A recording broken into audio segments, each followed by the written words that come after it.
Hey guys, welcome to part 2 of our Nintendo's 2016 year in review. Now if you missed part 1, you can find a link to it in the description below. And with that, let's hop in right where we left off at with me talking about Nintendo's mobile games.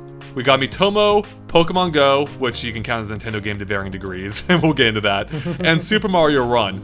All of which are kind of, like, success stories to varying degrees. Like, Miitomo, like, made a lot of noise out of the gate, and then almost immediately died off, to me at least. You know, I didn't hear much about it beyond the first few days. I got tired of it after a few days. I didn't see much point to it. But then Pokemon Go came out a few months later, and Jesus, that game blew up. I have never seen a game blow up like that. I don't know if we ever will again.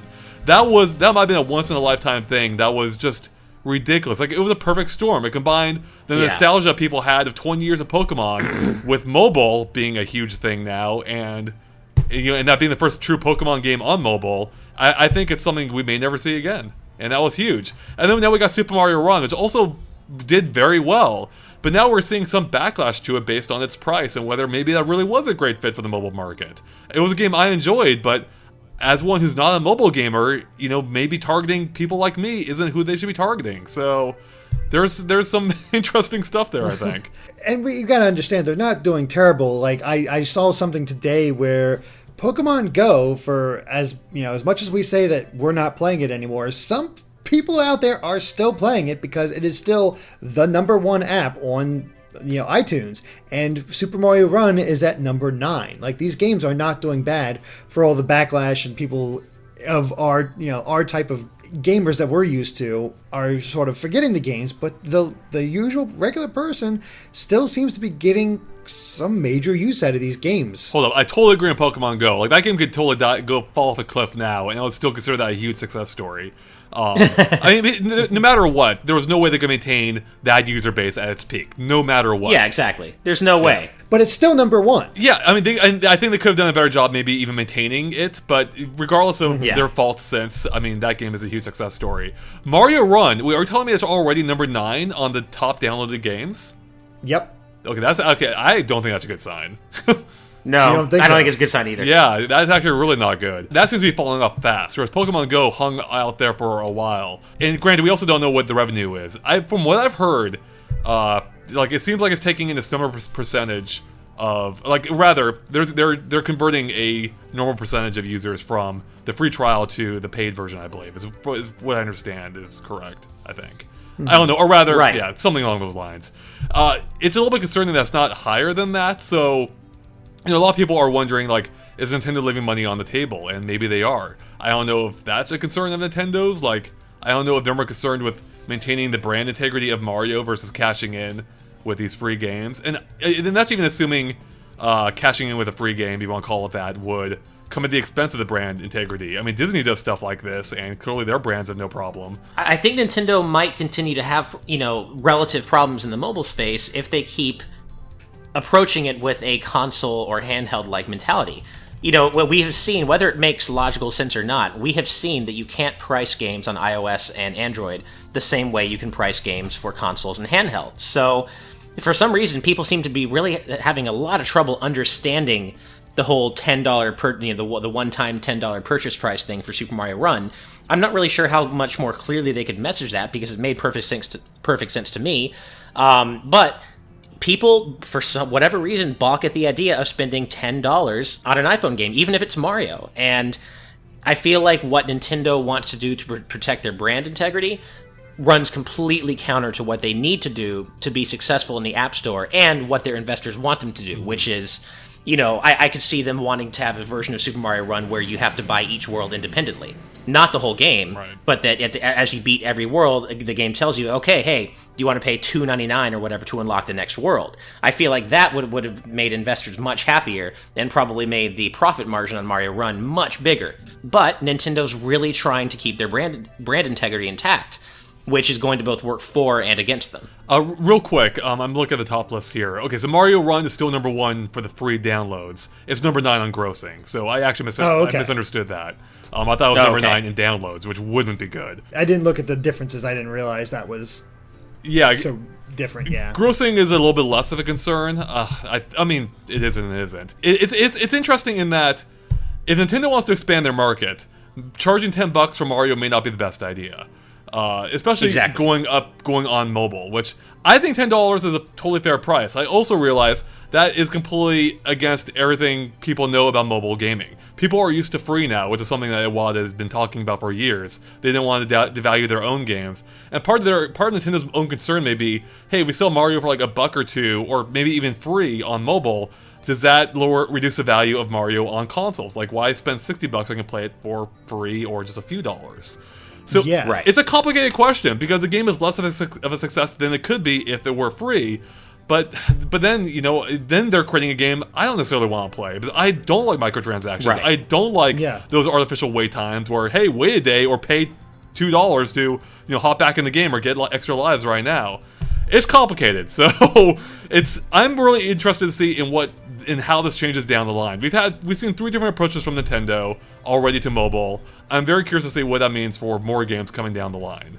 Yeah, I really can't add much more to that. I mean, Mario Run is in a weird spot. Like, it's doing well, but it definitely got a lot of backlash. Miitomo was just sort of this weird thing that happened that people that sort of came and went, and Pokemon Go, of course, was a phenomenon, and they weren't able to keep that phenomenon status going for too long, but it was still massively successful, and people don't quite agree with how Niantic is going about releasing Gen 2 Pokemon and a lot of the stuff that they wanted, but you can't deny the success that Pokemon Go was able to achieve. So it's this weird space where you can definitely see them finding their footing in the mobile space. And Animal Crossing and Fire Emblem are going to be very interesting games in terms of how they structure them, how they'll play, and how much they'll cost. Right. I think for me, like in kind of an ironic way, Miitomo and Pokemon Go stand out to me as being more memorable when I think about 2016 than Super Mario Run, just because, for better and worse, those were games that were built from the ground up for iPhone, whereas Super Mario Run, while the levels are designed for a touch interface, it still very much is a traditional 2D Mario made for a phone. And so I feel like I had seen what Mario Run was trying to do before, whereas with Pokemon Go and with Miitomo, I hadn't. Now, of course, Miitomo didn't have much staying power, and that's, that is what it is. But I don't know. I hope, and I may be in the minority here, but I just hope that with Fire Emblem and Animal Crossing going forward, they feel more like their own things and not repurposed console or handheld games. I know Mario Run is great for what it is, but it hasn't held my interest, and I don't regret spending the $10. I knew what I was getting into. I don't regret it. I'm not angry about it. I'm just like, okay, I know that this is what Nintendo needs to be doing. It just doesn't speak on mobile. It just doesn't speak to me personally. So for me, 2016 mobile Nintendo was more about Miitomo and Pokemon Go, and I want to stress that even if Pokemon Go isn't a great game, being part of that cultural just phenomenon was awesome. Like, we might never see something like that again in our lifetimes, like you said, Andre. And the game itself might not be great. I'm mostly not playing it now, but being part of that and seeing people, congregating at all hours of the night in your Pokestops, it was wild and it was awesome. I agree to varying extents. I mean, I totally agree on Pokemon Go. Mario Run, I feel like is closer to feeling more like its own thing than you think it is. Maybe it is. Yeah. It's just, for whatever reason, and we've gone back and forth about this, it really is not resonating with me like it is for you, and it's a very interesting conversation to have. And I don't hate the game, but it just doesn't. It's just like okay, that happened, let's move on type thing. Whereas I feel like Miitomo and Pokemon Go made a bigger splash at the time, and I say that about Miitomo only because it was Nintendo's first ever. Right, I was going to say. Obviously, beyond that. Yeah, beyond that, it was completely forgettable. But the fact that it was their first means it was a pretty big deal to me. Yeah, I can see that. I don't know if it was a bigger deal than Mario Run, though. No, I mean, the game itself wasn't. I just meant the hype surrounding it because it was their first mobile game ever. But yeah, the game itself, you can't compare the two. Mario Run is obviously much more valuable a game and a better game, and a gamier game. I know you don't like Mario Run much, but are you telling me Miitomo Drop is a better game? No, I know. I was telling you that Mario Run is a better game. Like, it is a much gamier game. Okay, no, definitely not. Miitomo Drop was something else. All right. Well, even though the game seemed to be kind of all over the place this year, I know for you guys it's a little bit more appealing than me, just because you're more into JRPGs than myself and handheld gaming in general. What I do think, though, Nintendo has some better news coming out. Well, just in general, if you look outside their existing consoles. I think one of the biggest success stories, well, actually it has its own problems, but the NES Classic, that came out of nowhere. It's something everyone wanted. Nintendo just couldn't make enough of them, or didn't make enough of them. But I still think that is, like, on the whole, that was cool seeing from Nintendo. It's something we had never seen before from them. Their own, like, all-in-one, 30 games in one classic console. Which is something we've seen, we've seen Genesis versions of that for what feels like decades now. Yeah. So it was cool seeing Nintendo finally giving it their own try, and not only that, pulling off pretty darn well. The emulation's great, unlike the Wii U, and most of those games are solid classics. So yeah, I think that was most of the success story. Also, if you ignore the freaking 3-foot cable. NES Classic, I think I'd be a lot more positive on if I actually had one. Yeah. Because the thing is, I know plenty of people who want one, who are enticed by the NES Classic. It's a really cool device to have it so tiny, filled with 30 classic games, and easily shareable. Like, I can definitely see this as a console to show to your younger family members and like, hey, check out this gaming. And it's a very easy way to show it off. But Nintendo didn't manufacture enough. And they are still drip feeding the damn thing out to retail stores, and you just gotta hope. You gotta look on websites and like, hey, there's a shipment that's popped up on this one, and you gotta try to rush your GameStop or your Walmart or whatever and hope you get one. Otherwise, you're dealing with scalpers yet again. And I don't know whether Nintendo just did not manufacture enough because they didn't think it would sell enough, which is insane to me considering the reaction to this console, or they're just doing that whole false, scarcity, excuse me. Supply, yeah, like creating false demand. Exactly, in order to get people supply to immediately pick it up. And granted, it's working. As soon as I see one, I'm buying it. But it's driving me nuts that I just can't find one. I feel like only Nintendo could have such a command and such a monopoly on nostalgia and completely botch it like this. Like Nintendo has these childhood memories on lockdown for so many people, and yet only Nintendo would somehow grossly undership and undermanufacture something that people wanted right before Christmas. Like, it makes so little sense. They were literally sitting on piles of money and not taking advantage of it. And I'm like, this is something that people want so much. And I mean, they were sitting on this massive success story, and they still are. But for whatever reason, whether they truly are, where their supplies truly are constrained, or whether they're just, they don't quite get it and they've been too slow to react, it's just kind of unacceptable. Because I mean, Nintendo should have been able to deliver on this, and it's a great product. A lot of people want it. I want one. I haven't been able to find one. And I'm just like, why would you do that, Nintendo? Like, come on. It really is baffling, because I think the holidays is the best time for it. People, it's a great stocking stuffer. It's relatively cheap. The problem is with these, when the demand that far outstrips the supply, like for a console, it's not that big of a deal, I feel like, because they will have support for 3 to 4 to 5 years. There's going to be constant games for it that will maintain that hype. For the NES Classic, I'm not as sure that's the case. Like, I do wonder how many people are going to care after the holidays. Like, I wonder might just write it off or forget about it. They couldn't get one before, why care now? It's not getting any new games. What you see is what you get. Like, I do wonder, people are still going to buy it. I just wonder if Nintendo missed a huge opportunity by not having enough for Christmas. I think they did. They missed out, and I know a lot of people would have picked this up. I know a lot of parents would have picked it up for their kids. It just would have done great, and you're right. There's a definite possibility of people just not caring, especially with the Switch coming so soon. Yeah. So, that's it. Yeah. I mean, maybe they'll get it right if they actually do a SNES Classic, which I still hope they do.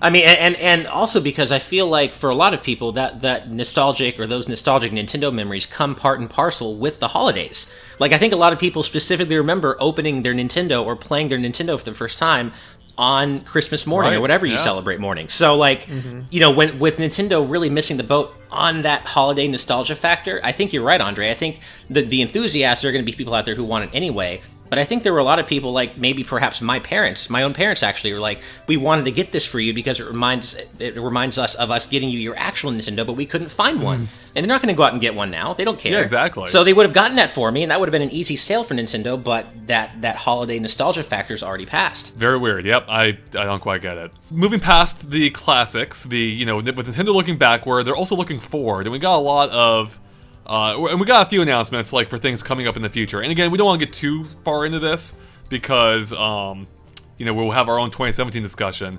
But one of the interesting things we saw was the confirmation, or rather announcement, of there being a Detective Pikachu movie being made with Legendary Pictures. Now, this kind of ties into something we've heard Nintendo talk about for a few years now, with them wanting to expand what they do with their IPs. And this is our first, one of our first real good signs of that, especially as it applies to movies. And even though the idea of a Detective Pikachu movie is really weird to me, I like the fact that they're finally moving on something. I like that we got our confirmation, like, this is happening, and they're making it with a Western studio. Because there have been some movies in Japan already, like with Animal Crossing, and I think something else as well, wasn't there? I can't remember. I think there was a Super Mario animated thing in Japan that came overseas. And of course, all the Pokemon movies related to the anime. Right. But that's the whole different beast. But this is live action, right? This is a live action. Yes, this is Detective Pikachu. This is live action, and it is so weird. We didn't talk about Detective Pikachu when we talked about the 3DS games, and I'll use that opportunity now. I played the Japanese version. I streamed it, and it turns out that's an episodic That's an episodic series, and they didn't release episode 2 at all, despite the fact that the game, despite being simple, is actually really fun and endearing. It really, I felt like I was kind of playing a Disney-like movie. Just the style of it and what you were doing, and it had kind of a darker edge than you were expecting for the backstory, and it was really compelling. I could see it doing well. So it never came out internationally. It never got a second episode, and yet this is the aspect of Pokemon that they decided on for a movie. So that just leaves me baffled. When are they going to do anything with this? Are they saving it for the Switch for an upgrade? Are they making it a full game where they're not episodic anymore? What are they doing with this part of the franchise? That has me super curious. I didn't know, actually, Derek, that they never released a second episode in Japan. I just figured the whole series had stayed Japan exclusive. That is actually genuinely baffling, like you said. Why would they release episode 1 and then just not follow up on it? That's so bizarre to me. That was news to me. I'm baffled. I don't know why they would do that. Yeah, I mean, and we've seen no signs of it in the U.S. I mean, it's weird that we got confirmation of the movie before the game's even out here. Yeah, it makes very little sense. Now, as far as, brand recognition. Now, as far as choosing Detective Pikachu for a live-action movie, it makes a lot of sense. You're taking a small section of this Pokemon world, you're having the main character, the one Pokemon everybody knows is going to be the leading character in this. And he can talk. And he can talk. So, and it's definitely a kids movie if they're going along the lines of the Detective Pikachu game. All of those aspects work so well for it, and I could totally see it kind of working as a movie. Who knows if it'll turn out well? That's neither here nor there at this point. But as far as picking something to represent Pokemon to start out with, I think Detective Pikachu is actually a good choice. I think so too. I mean, I want to see it just for the sheer absurdity of the idea alone. When you put Detective Pikachu together next to each other, I'm like, okay, I'm sold. Let's go see what this is about. I don't even need to think about it. Detective Pikachu, done. Yeah. That's done. And he talks. Okay, done. Ash is going to be at the midnight showing. Absolutely. Are you kidding me? Of course. Derek and I both will be. Nice. I'm sure. Now, speaking of announcements that make no sense, one of the biggest news bits of the year for me was the announcement of Sonic Mania and that whole Sonic anniversary party, which, yes, I know it sucked if you were watching the stream. I get that. But if you were there, it was awesome. So that was everything regarding Sonic Mania and Project 2017 is awesome to me. I'm so excited. That said, I have a question for you guys. What? It didn't make any sense. Sonic Mania announced for PS4, Xbox One, Steam, no Switch, even though Project 2017 was. So, and on January 12th, are we going to see Sonic Mania on Switch? Yep. I think so too. It's probably going to happen. I don't know why it took so long. The only thing I can come up with is maybe Sonic Mania will release on those other systems before the Switch is released. Maybe. That's the only thing I could think of. Later, but yeah, I don't know. With Project 2017 and the Switch being listed, or the NX at the time of the trailer, along with those other systems, it's probably going to be released on the same exact day as those other systems. It has to be, yeah. But Sonic Mania, that's the one that we might get Mania in February, and then Switch comes out in March. So that's the only reasoning I can come up with for why Mania might not be on the Switch, at least not at the same time as the other systems. Right. I mean, because when I think 2D Sonic, of course, after Sega, I think, Nintendo. So I don't think PlayStation or Xbox. I think Nintendo. Like, I've always associated Sonic with Nintendo ever since Sega went third party. So it would be very strange not to have this traditional 2D Sonic game on the Switch. It should be a big year for Sonic. I mean, Mania is looking awesome. It's 2017. We don't know much about it, but that information is certainly going to come next year. So going back to Pokemon real quick, though, this was Pokemon's 20th anniversary. And for as much as they ignored Metroid's 20th anniversary, or 25th anniversary, I guess it would be. I said 20th for that entire time. Whoops. I'm a bad Metroid fan. At least you didn't ask why Metroid can't crawl, though. Yeah, exactly. Yeah. But yeah, it was the Pokemon 20th anniversary as well, and they knocked this one out of the park. From like the card releases to like re-releasing the first 3 movies, to the original games coming out on the Virtual Console, Detective Pikachu, Pokémon Tournament, Pokemon Go, Pokemon Sun and Moon, the Pokemon X, Y, and Z anime, just all this Pokemon stuff was amazing and got me back into the series in a way that I haven't been as invested in since my, when I was a kid. And if anything, I gotta commend, I don't know if it's probably more Pokemon Company than Nintendo, but they nailed this year as far as Pokemon, and especially with Sun and Moon topping it off and being such a fantastic game. There was one misstep though, Derek, and that was the actual unveiling of Pokemon Sun and Moon. Just the little clips and concept art and all that. Well, I mean, how they made a big deal over that. Oh, right. Yeah. Yeah, they made this big hullabaloo over nothing. Like, it was this big reveal, and then it ended up being like this minute and a half long trailer with like concept art. Yeah, and a name. Yeah, and that was it. So no, but I do agree. Like, everything besides that, though, I cannot believe how much of my personal mind share, Pokemon occupied this year. Like, I've always liked Pokemon, and I generally play the mainline games, but I'm not like a hardcore fan. But between Pokemon Go and now playing Pokemon Moon and the various anniversary stuff, I had Pokemon on my mind a lot this year, more than I ever expected to, I think, pretty much ever, after the first few generations. Which is, I have no problem with that, though. Well, it spanned every possible platform it could, being Wii U, 3DS, and mobile, and on a pretty even release schedule, where you had Pokémon Tournament at the start, followed by Pokemon Go, and then Sun and Moon at the end. I mean, yeah, just as Pokemon Go is kind of petering out for me, and I suspect many others, Pokemon Sun and Moon were right around the corner in terms of their release schedule. So it was very, very well calculated on the Pokemon Company and Nintendo's part. Absolutely. Yeah.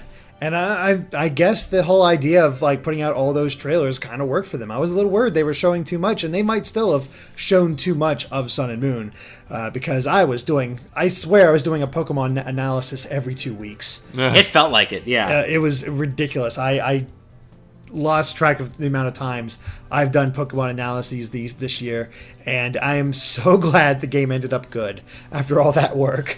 Yeah, no kidding, right? But again, this really was, like, if 2016 was anything, it is the year of Pokemon. Yeah, that's for sure. Everything about Pokemon Sun and Moon kind of highlights, now that I think of it, it kind of highlights a problem that Nintendo's continued to have throughout 2015 and this year, which is the big leak problem.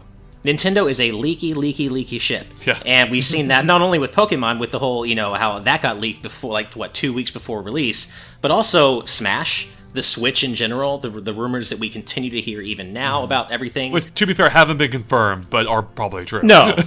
but they're probably true. Right. So, what can Nintendo do to counteract this? Should they? I mean, obviously they don't want this stuff to be out there, but is this stuff maybe doing more good for them than harm, just that, creating hype?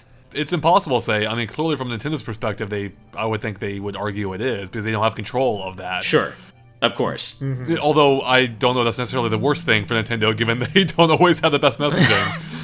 Exactly. So, Yeah. I ultimately, for me, I don't think it matters in the grand scheme of things. Like, if something's good, it's going to be good regardless. Like, I don't know how much leaks matter Sure. or affect that. Maybe to some degree, but I don't think it really makes that big of a difference. Should they try to fix it? I don't really care if they do or not. It is weird. It is weird for Nintendo, which has historically been a very tight-lipped and ran a tight ship in regards to this. Completely just, have everything leak out in the past year or two. Well, not everything, but you know what I mean. Like, we've never seen leaks of this scale before. Maybe it's because Nintendo's finally entered the internet era. Along with that comes all the leaks. So Yeah, they're still learning how to fix all that. Like, there was, like, when they released that Pokemon demo, I was like, please don't get leaked. Please don't, like, make sure everything's good. And for a while there, it looked like we were okay. But sure enough, all of it got shown. Well, of course. The Pokedex got shown in the data mining, you mean? Yeah, like the data mining. That's a surprising oversight. Like how they weren't able to fully fix that issue, which it seemed like. Oh no, they did it with X and Y. So. Well, right. Well, that's why though you would think they would have put more effort into it, because apparently they did. Apparently they made a lot of the stuff that was in the X and Y leak wasn't found here. Like they fixed those issues, but then they had the massive Pokedex thing they left in there. So there's like another window into what they needed to access. Right. They closed one window but left another open, basically. And it's sad. I mean, it's one of those weird things because it's. Is it sad though? Well, for me, it's weird. Like, again, as you said, it shouldn't matter in the grand run. If a product's good, it's good. But there is something fun about going in and all of a sudden being, where'd this come from? This is super exciting, and actually having context for it. It's like, how weird would it have been if this Mario Rabbids stuff comes out and you had no clue that was coming? You'd be shocked. Yeah, that's kind of true. true. You would not know anything to do with it. Now when you hear it, it's like, well, that's weird. I wonder what that's going to be like. And now you're waiting for it to show up so you can actually get context. And I think that's the problem. On the other hand, did we not have those same feelings when we first heard of that rumor? It's just not quite the same. It's different hearing a rumor that you know is probably true than hearing an official announcement of something that you absolutely know is happening, is going to come. Like, imagine if we had made it to January 12th, and let's just assume that Pokemon Stars is real. Right. And let's assume that it was announced on January 12th. Can you imagine? We would be like losing our collective minds over here if we didn't know about it already. But now it's going to be like, oh, cool, but we knew about it. But not necessarily in a good way, though, right? Maybe it gets a negative reaction already out of the way. So maybe we can be pleasantly surprised instead of being taken by surprise. Kind of the way they prepared people with the Wii, the name of the Wii. Exactly, right, yeah. That's a good point. It's so back and forth. Like, for something like the Rabbids, I can definitely see both ways. For Pokemon Stars, that's something you want to surprise people with, because no matter what, they're going to be psyched for that. Yeah. Yeah, like, it's why I'm still so thankful that Cloud didn't get leaked for Smash Brothers. Like, that was a genuine surprise and something that would not have landed the same way had it been leaked. So I agree with what you're saying, actually. I think it depends on what we're talking about, whether, a leak can be good or not. Right, yeah. Yeah. I'd agree with that. Well, for me, one of the highlights of 2016, it kind of ties back into the whole licensing thing, is we finally got more details about Universal's and Nintendo's partnership, resulting in Super Nintendo World. We got the name, we got a little bit more information on how they're working, on the land, and we even got concept art showing it off. Which, of course, me being a huge Disney and theme park fan in general, made me super stoked. This might be one of the things I'm most excited about going into the future, not even 2017. It's not going to open for quite a few years, even. But I just love getting more information about this, and also further shows Nintendo expanding beyond just making games. And that, it kind of represents, again, it's a transitional year for Nintendo to some degree, where we're finally starting to see the building blocks being put into place for Nintendo moving into the future. And I feel like even more than the Switch, this to me feels like the first major, the first major indicator of a post-Iwata Nintendo. Like, I feel like this is something that Iwata might have been more hesitant to do, or might have rolled out more slowly. Whereas, ever since Iwata's passing, Nintendo really have been, as aggressive about licensing out their properties as they said they would be, as Kimishima has said they would be. So, even more than the Switch, which I feel like, Iwata probably had a lot to do with. I feel like this is maybe something Iwata might not have done, and I think it's going to pay off for Nintendo. I really do. Except I think it was announced during Iwata while Iwata was still with us, I think. Was it? Yeah. Yeah, I think this is something Iwata was overseeing. Yeah. I think this was Maybe it something was. Okay. Iwata was pushing for more than anything else. We're seeing the fruits of Iwata's labors Yeah. and ideas. Okay. I would agree with That's that. what I think we're seeing. Yeah. Okay. I knew the Switch was. I wasn't sure if that was. Oh I no, couldn't I'm quite pretty remember. sure this Okay. is totally him because Okay. you can just imagine the rest of Nintendo being a little gun shy about getting their IPs out there again after the missteps of the 90s or the early 90s.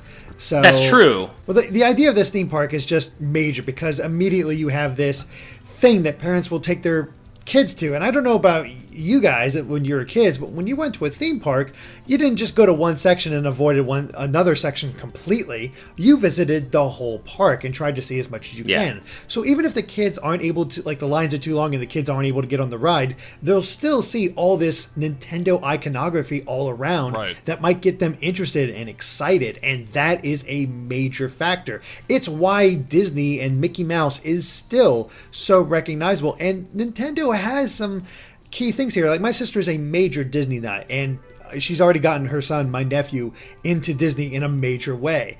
And it was so interesting to me how she didn't talk about Pokemon. She has nothing Pokemon related to her at all. But she handed him, like, they were at a store and she handed him a Pikachu doll. And he was hugging that thing so tight. The marketability and design of Pikachu is perfect. Where this kid had no idea about Pokemon whatsoever. And he still loved Pikachu immediately. To be able to do that with the rest of their characters with kids would be major for Nintendo. I think this is something that Nintendo should have been doing already, and I think I'm glad they're doing it now. And I think it highlights that that Kimishima may have been a very good choice because he's been so aggressive. Like what you guys said about the rest of Nintendo being rather gun shy about kind of aggressive business tactics like this. That's true, but Kimishima clearly is not gun shy. And so in that sense, I think they may have found a good replacement for Iwata, such that he's really not shy about taking what Iwata wanted to do and really furthering it. Well, you bring up a really good point, actually. This is the first full year we've had without Iwata. This is the first time Nintendo's had been under new leadership in, since the early 2000s? So it's good to see that so far, like, things are not only... Well, again, this year's been a little bit weird, but it seems like they're on the right track right now with those, with the foundation set by Iwata and being continued by seemingly continued by Kimishima. But it does, of course, raise a question of, how are things going to be a few years from now? I think they're on the right path, but, if you look far enough out, I do wonder if there could possibly be an Apple situation where Apple did fine for the first few years after Steve Jobs' death, and arguably still is, but we're starting to see the first signs maybe now of Apple being a little bit directionless. Right? Like, we're starting to see some of that backlash now to Apple not innovating on the same level they used to. Maybe. I mean, it's hard to say exactly how much influence Steve Jobs had over everything and how much influence Iwata has over everything and how they're able to stay the course or find new ways, because there's still plenty of old leadership there to sort of decide onto. And it really does feel like Nintendo is trying to cultivate the next generation of developers. So hopefully they won't get into that situation where they do become directionless in what they want to do. They have a clear idea of what they want to do to move forward.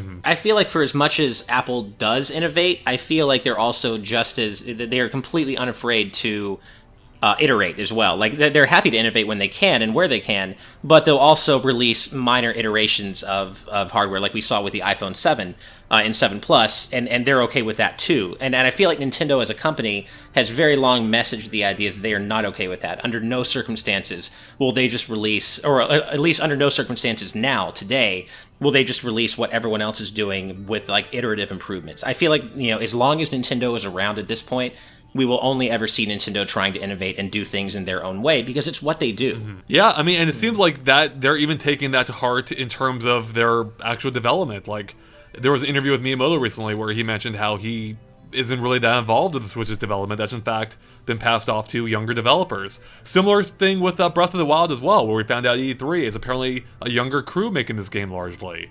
It seems like Nintendo has recognized their own faults and is working to improve them, which to me is exciting. And again, we're kind of getting into 2017 stuff now, and we'll talk about that more in depth later. But it seems like Nintendo's on the right track. So regardless of my misgivings relating to the games they came out with this year, I am super excited for what's coming out next year. And I guess we have to talk about the reveal of the Switch. We've been talking about the system for what seems like forever, even though it's only been a little over, I think, a year and a half, maybe a little bit longer now. But it seems like so much longer. And we finally found out what it is. We found out its name, we found out the hardware, we found out what it represents, and we're gonna find out even more in just a couple weeks. But this was our first true reveal of the Switch. Any final thoughts on that, even though we've already talked about it ad nauseum? Yeah, really. I mean, I'm trying to think of something new to say because... It doesn't have to be new. It can just be a summary of, of how it ties into 2016 in general. I think it tops off exactly, it being a transition year. This was the time of closing out the chapter of the Wii U. The Switch was definitely here it is. And that's what everybody was expecting. That's why everybody wanted to see the Switch at E3, because they were hoping to at least end the year with something new. And unfortunately, that did not happen. Instead, we're beginning the next year with something new and getting that fresh start then. And I think I was a little worried when Nintendo announced that they weren't going to show at E3, and I was hoping they were able to get the message out quickly. Because despite this late start, because we kept talking about they need to reveal this soon, so they could get people prepared and hyped up for it. And good on Nintendo for getting it out there, getting it into the mind space, holding off on what they exactly want to show, but at least getting it out there, and then using Jimmy Fallon to show it off and get the normal people interested. And then once this actual reveal happens, that tour that they're going to go on. So I can finally see the plan of Nintendo and see how aggressive they're going to be. And I'm curious to see how it's going to work out. But I think the Switch, more than anything, definitely underlines how 2016 was mostly a transition year for Nintendo. Those damn normal people, man. Those normies. They ruin everything. No, I think you touched on something there, Derek, and I just want to say that, in a year that really was very much a transition year for Nintendo, and a year in which they got, quite a bit wrong, I want to say that I think the timing of the Switch reveal and everything related to that was something they got right. It was a gamble and it was a long con, but I think it's really paid off for them. And I remember the feelings of kind of the pervasive doomsday feelings all three of us had when we found out just weeks before E3 that Nintendo was only showing Zelda. There was going to be nothing about the NX. That really, it seemed like they were going all in on Zelda and didn't have much else to show, and it felt like they didn't have confidence in Paper Mario. All three of us were pretty down in the dumps that day. Yeah. We're like, man, this kind of sucks. We're not going to see this the NX. And, at the time, I think I can see why we felt that way, but I also feel like, at least for myself, that maybe I was a little too reactionary. And, fast forward to today, where I can understand why I felt the way I did, but I think Nintendo really did it right. I think focusing on Zelda worked out for them at E3. It won several Best of E3 awards. It got the hype for that game up to crazy, crazy levels. And then it allowed them to really focus and go all in on the Switch later on this year, late enough that this January 12th event and the March release didn't really feel that far away. And I think that was key. I really think that was the right decision. They weren't talking about this system that was way far off like they did with the Wii U. They talked about a system that, hey, we're talking way more about it in a couple of months, and then we're going to release the thing a couple months after that. And I think that was a good long con that they pulled off. I think it worked out. I agree. It pains me to say that just because of how disappointing that news was initially. But at this point, I would agree it seems to have worked out. I'm hesitant to, go too in on that because we need to see how the Switch does ultimately to say that for sure. Or even then, it wouldn't be for sure. Who knows what issues. I just mean in terms of how it's built hype. Yeah. We don't know how the Switch is going to perform yet. I just mean in terms of the messaging for the system so far. I think what they did has worked out so far. It's encouraging. People are talking about it. So, we'll see how it continues with the January 12th event. But yeah, these are exciting times. Holding out for that long may have helped, even if it did result in a lot of leaks coming out. And an unprecedented amount of leaks. Yeah. Yeah. I'll say this. This is just anecdotal, but it feels to me like people are, even non-gamers, non-enthusiasts, are more excited about, or at least more interested about what the Switch is than anyone ever was about the Wii U prior to its You know release. why? Because of better marketing. Well, yeah, that is why. But people know what it is. That's true. People know what it is, and those who know what it is are excited by what it is. Those are the two big things. Yeah. they're not wondering what it is, and if it's a controller or an add-on, they know what it is. That trailer succeeded in that aspect beautifully, and I think that's helped its mind share quite a bit. Yeah. And not only that trailer, but again, like you said, Derek, that appearance on Fallon, I really think that appearance on Jimmy Fallon was key, because it showed to me that Nintendo knows what they need to do, how they need to message it. They didn't bandy about, they didn't go around the subject. They just showed it. Hey, here's what the Switch is, here's why it's cool, here's what you can do, and they were in and out in 10 minutes. And it sold the point of the system. It's really interesting how Jimmy Fallon even offered a simplified version of the Switch. They didn't even show the controllers detaching or anything. They kept it extremely focused on, you can play at home, you can play on the go. That's it. Yeah. Well, guys, I think we've pretty well summarized 2016. I mean, there's a lot more we could go into, but I think we covered the biggest points. Now I want to get a final verdict from you on what your grade is of Nintendo in 2016, like on a to F scale. How do you think Nintendo did in 2016 overall? A to F. Ooh, This is hard. I know. Putting you on the spot here. Ash, you go first. I was afraid to say that. Okay, so speaking only for Nintendo in 2016, I can't overlook the fact that the Wii U, obviously, it was in its last year, had a pretty uneven year. It had, really, really sparse release schedule. But it had a few gems in there, like Tokyo Mirage Sessions and Paper Mario Color Splash. But on the whole, I'd say Wii U had a pretty bad year. On the other hand, I'd say the 3DS had a pretty great year, and my personal game of the year, Bravely Second, is on the 3DS. So for me, 2016 was very much a year of two separate Nintendos. So I can't overlook the Wii U's problems, but the 3DS's, success this year, I want to say I'm going to come in at a...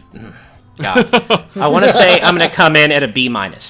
I cannot overlook the Wii U's problems, but at the same time, the 3DS was so strong this year. I mean, even before this discussion, I was playing Pokemon Moon.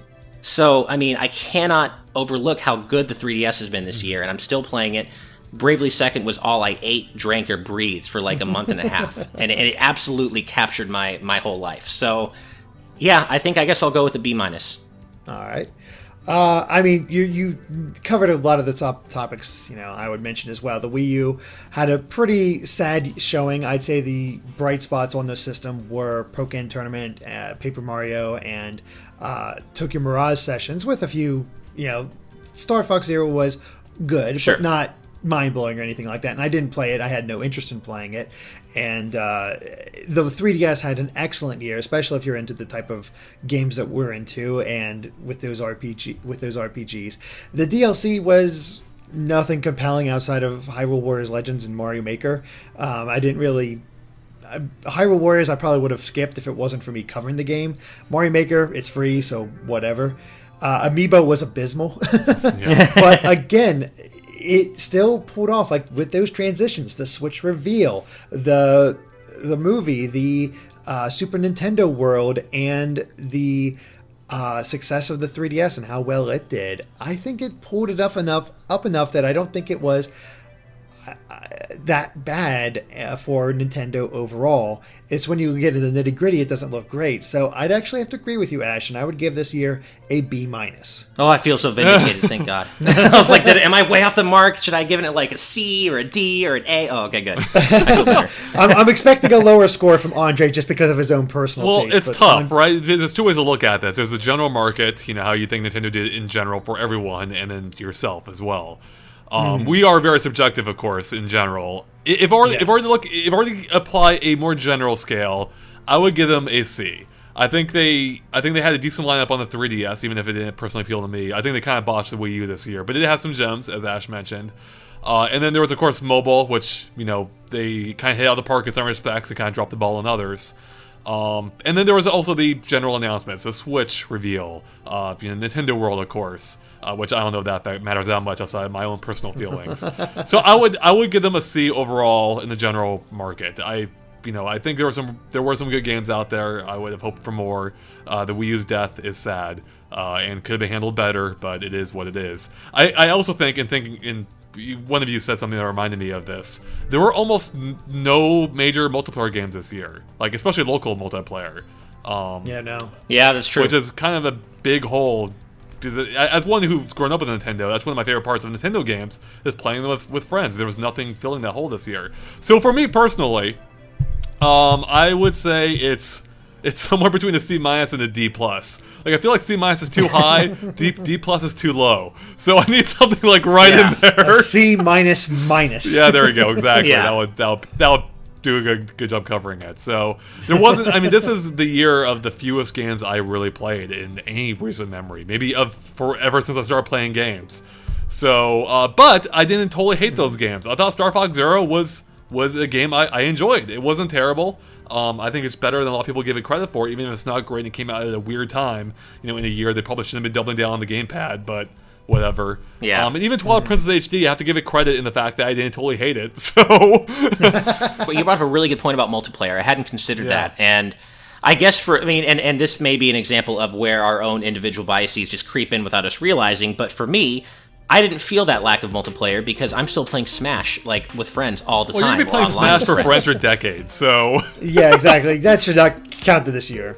But specifically, Smash Wii U is the gift that keeps on giving to me. So that's an example of one of those things where my B- might be influenced by the fact that I didn't feel a lack of multiplayer games in Wii U this year, but you did, and that makes sense. So it really, I think, does come down to to a degree, to our individual preferences and playing patterns and styles. In that sense, then Nintendo had a great year because I played Super Metroid as well as... That's true. Yeah. Yeah. I mean, for me personally, is in stuff coming this year that helped influence me to a B- is certainly Pokemon. Pokemon had a fantastic year. That's an A+ year for Pokemon. And, file that into Nintendo and the strengths that they had, it evens out to a B-. Now, that's putting way more math into it than I actually did through the thought process. But Pokemon was a major part of this year for me. Fantastic part of it. And not just for you, for a lot of people. Pokemon is huge. Like, I readily admit I'm the odd one out when I say I'm done to Pokemon. Just because I got my fill in Gen 1 and I'm good now.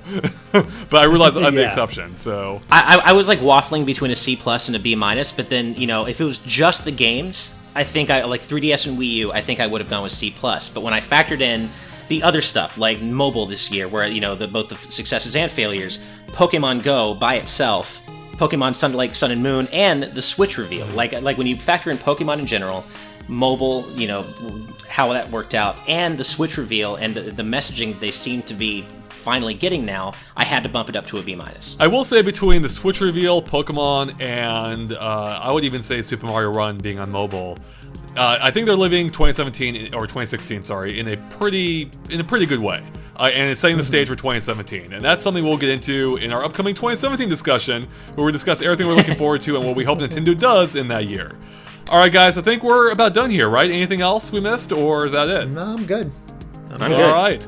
Well, guys, thanks for watching. Of course, if you liked our discussion, make sure to like and follow us on Facebook and Twitter at GameXplain. You can find links to them in the description below, which is a good way to keep updated on everything we post. And of course, stay tuned for tons more Nintendo, including our aforementioned 2017 discussion and tons more as well. Thanks for watching, and bye.